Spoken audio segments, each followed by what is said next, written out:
அம்மா தாயே, நான் மனசால கூட யாருக்கும் எந்த கெடுதலும் நினைச்சதே கிடையாது. ஆனா குழந்தை விஷயத்துல எனக்கு மட்டும் ஏன் இப்படி எல்லாம் நடக்குது?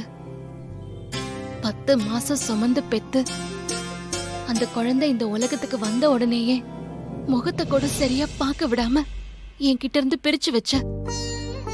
புத்திர சோகத்துல என்ன தவிக்க விட்டு என் குழந்தையவே என்ன தத்தெடுக்க வச்சு என் கூடவே வளர வச்ச.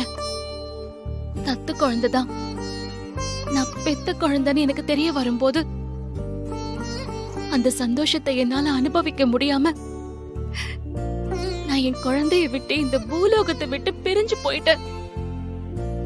யமலோகத்துல யமதர்மன் கிட்ட போராடி என் குழந்தைக்காகவும் ஹஸ்பண்ட் சர்க்காகவும் தான் நான் இந்த உருவத்துல மறுபடியும் பூலோகம் வந்திருக்கேன். பூலோகத்துல என் மக பக்கத்திலேயே இருக்கணும்னு என் ஹஸ்பண்ட் சார் கிட்ட போராடி அவருக்கு மனைவியா இந்த வீட்டுக்குள்ள வந்திருக்கேன்.